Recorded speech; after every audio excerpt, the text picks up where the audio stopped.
Allah the most gracious, the most merciful. جی students of class 9 آج ہم bio کا ایک اور ٹاپک سٹارٹ کرنے لگے ہیں. جس طرح آپ لوگوں نے کیمسٹری کے اندر پڑھا امپورٹنس آف کیمسٹری کہ کیمسٹری کی کیا اہمیت ہے روزمرہ زندگی کے اندر, اسی طرح آپ لوگوں نے فزکس کے بارے میں پڑھا کہ فزکس کی کیا اپلیکیشنس ہیں, فزکس کی کیا امپورٹنس ہیں ان ڈیلی لائف. اسی طرح آج ہم پڑھنے جا رہے ہیں impacts of biological studies on human welfare, انسانی فلاح و بہبود پر بایولوجی کے کیا اثرات ہیں, کہ لائف کے اوپر کیا اثرات مرتب ہوتے ہیں بایو پڑھنے سے. یہ بایو انسانی زندگی کے اوپر کس طرح سے اثر انداز ہوتی ہے, کیونکہ بایولوجی ہے ہی لائف کی اسٹڈی. اس کے اندر لائف کے بارے میں پڑھا جاتا ہے اور لائف سے ریلیٹڈ جو بھی چیزیں استعمال ہو رہی ہیں ان کے اوپر تحقیق کی جاتی ہے, اور زندگی کو بہتر سے بہتر انداز سے گزارنے کے لیے, چاہے وہ صحت ہو, صحت اچھی رکھنے کے لیے, اپنے آپ کو تندرست رکھنے کے لیے,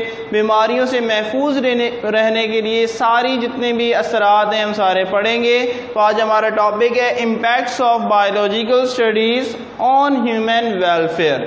تو production of healthier and new varieties of crops, یعنی کہ اضافی پیداوار کرنا فصلوں کی, اور اس کے علاوہ جو بھی فصلیں کاشت کی جاتی ہیں ان کی حفاظت کس طرح سے ہو سکتی ہے, ان کے اندر ہیلتھی انوائرمنٹ کس طرح سے کریٹ کیا جا سکتا ہے, یا کوئی بھی ایک فصل کاشت کی جا رہی ہے اس کو زیادہ سے زیادہ ہیلتھی فوڈ اس میں سے کس طرح حاصل کیا جا سکتا ہے. جس طرح آپ لوگ دیکھتے ہیں کہ مختلف قسم کے جراثیم کا اسپرے کیے جا رہے ہوتے ہیں فصلوں پر, یا احتیاطی تدابیر بتائی جا رہی ہوتی ہیں, یہ کچھ اعلیٰ قسم کے بیج بتائے جا رہے ہوتے ہیں کہ یہ بیج اگر آپ بوئیں گے تو آپ کی فصل اچھے انداز سے کاشت ہوگی, جو رزلٹ ملے گا وہ آپ لوگوں کو اچھا ملے گا. ٹھیک ہے. اسی طرح نیکسٹ ہیڈنگ ہے مینٹیننگ ہیلتھی انوائرمنٹ. بایو ہی آپ کو بتاتی ہے کہ اپنے ماحول کو کس طرح صاف ستھرا رکھا جا سکتا ہے. جس طرح آپ لوگ دیکھ رہے ہیں کہ آج کل ایک مہم سٹارٹ ہوئی ہوئی ہے کہ زیادہ سے زیادہ تعداد میں درخت لگائے جائیں, گرینری کی جائے. کیونکہ ہمارے انوائرمنٹ میں سے آکسیجن کی مقدار ختم ہو چکی ہے. ہم آکسیجن تو ہمیں چاہیے, یہاں پر آبادی اسپیشلی کراچی کے اندر آبادی بہت زیادہ ہے, پاپولیشن بہت ہے, لیکن اس کے برعکس یا اس کے مقابلے میں گرینری نہ ہونے کے برابر ہے. نہ ہی ہم ٹریز لگاتے ہیں, نہ ہی ہم گھروں میں پودے لگاتے ہیں, بلکہ الٹا جو پودے جو گرینری ہے اس کو ختم کر کے وہاں پہ انڈسٹریز لگائی جا رہی ہیں, یا پلازے کھڑے کر دیے گئے ہیں, یا بلڈنگز یا عمارتیں بنا دی گئی ہیں. لیکن ہم نے کوئی توجہ نہیں دی کہ ہم پلانٹس وغیرہ کو بھی لگائیں, کیونکہ ہمیں سانس لینے کے لیے جس چیز کی ضرورت ہے وہ پلانٹس پروڈیوس کر رہے ہیں. آکسیجن کہیں مارکیٹ سے نہیں ملتی کہ آپ جائیں مارکیٹ جائیں اور جا کے سب کے لیے آکسیجن خرید کر لے آئیں, بلکہ ایک نیچرل گیس ہے جو کہ آپ لوگوں کو صرف اور صرف پودوں سے ہی حاصل ہو سکتی ہے.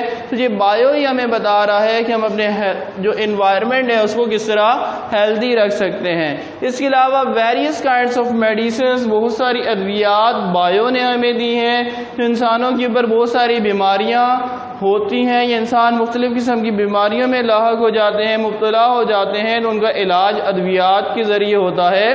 تو یہ ادویات بھی بایو نے دی ہیں کیونکہ انسانی فلاح و بہبود پر بہت اس کے مثبت اثرات ہیں. آپ خود سوچیں, آپ بیمار ہو جائیں, آپ کو کوئی میڈیسن نہ ملے تو آپ کس طرح ٹھیک ہوں گے. تو یہ بایو ہی کی وجہ سے کیا ہے کہ ہمیں میڈیسنز مل رہی ہیں, تحقیق کی جاتی ہے, مختلف قسم کی جڑی بوٹیوں کے اوپر تحقیق کی جاتی ہے, وہاں سے میڈیسنز تیار کی جاتی ہیں مختلف قسم کی بیماریوں کے لیے, تاکہ انسان کیا رہے, زیادہ سے زیادہ کمفرٹیبل رہے, ہیلدی رہے, اپنی لائف کو بہت اچھے انداز سے گزارے. پھر ایک اور پوائنٹ ہے ہمارے پاس, helping searching of new sources of food. غذا کے حصول کے مختلف ذرائع یا نئے ذرائع حاصل کرنے میں بھی بایولوجی ہمیں مدد فراہم کرتی ہے. تو اٹس مینس بایو کا ایک بہت بڑا امپیکٹ ہے انسانی لائف پر. امید ہے آپ لوگوں کو یہ ٹاپک اچھی طرح سمجھ آ گیا ہوگا. کرنا یہی ہے کہ لیکچر سننے کے بعد نوٹس اوپن کرنے ہیں اور آپ نے اپنے اس ٹاپک کو یاد کر لینا ہے. انشاءاللہ آپ تمام اسٹوڈنٹ سے نیکسٹ لیکچر میں دوبارہ ملاقات ہوگی.